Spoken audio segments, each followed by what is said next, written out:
শিক্ষা জীবনের প্রথম পাবলিক পরীক্ষা এসএসসি।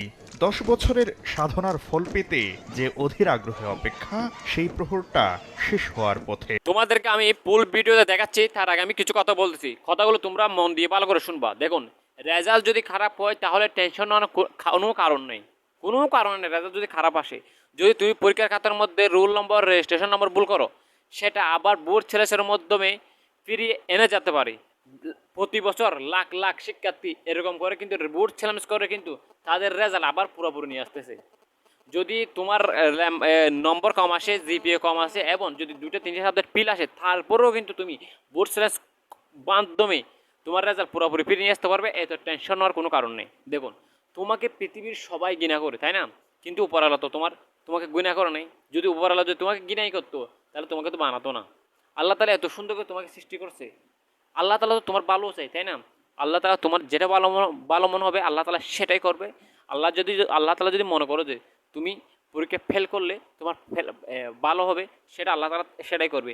আর যদি আল্লাহ তাআলা যদি মনে করো যে পরীক্ষা পাস করলে তোমার ভালো হবে, সে আল্লাহ তাআলা সেটাই করবে। এত টেনশন নেওয়ার কোনো কারণ নাই। এবং যদি পরীক্ষা খারাপও আসে, বোর্ড চ্যালেঞ্জের মাধ্যমে কিন্তু তোমার রেজাল্টটা আবার পুরোপুরি নিয়ে আসতে পারবে। এটা এবছর না, প্রতি বছরের কিন্তু গত বছরও লাখের উপরে কিন্তু শিক্ষার্থীর রেজাল্ট পরিবর্তন হয়েছিল, বুঝছেন?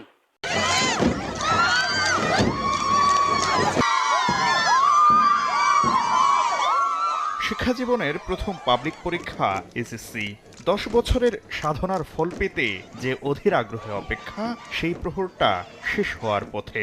প্রধানমন্ত্রী শেখ হাসিনার হাতে ফলাফলের সারসংক্ষেপ ও পরিসংখ্যান তুলে দেবেন শিক্ষামন্ত্রী। সঙ্গে থাকবেন শিক্ষা বোর্ডের চেয়ারম্যানরাও। পরে সচিবালয়ে শিক্ষা মন্ত্রণালয়ের সভাকক্ষে গণমাধ্যমের কাছে ফলাফলের বিস্তারিত পরিসংখ্যান তুলে ধরবেন শিক্ষামন্ত্রী। গত 15 ফেব্রুয়ারি শুরু হওয়া এসএসসি দাখিল ও ভোকেশনাল পরীক্ষায় মোট পরীক্ষার্থী 20,24,192 জন। এর মধ্যে এসএসসিতে 16,06,879 জন, দাখিলে 2,90,940 জন এবং এসএসসি ভোকেশনালে 1,26,373 জন। এবার সারা দেশে 29,735টি শিক্ষা প্রতিষ্ঠানের শিক্ষার্থীরা পরীক্ষায় অংশগ্রহণ করেন। সারা দেশের মোট কেন্দ্র 3,700, আর বিদেশের 8 কেন্দ্রেও অনুষ্ঠিত হয়েছে পরীক্ষা। কোভিডের পর এবারই প্রথম পূর্ণাঙ্গ সিলেবাস, পূর্ণ নম্বর ও পূর্ণ সময়ে পরীক্ষা অনুষ্ঠিত হয়েছে।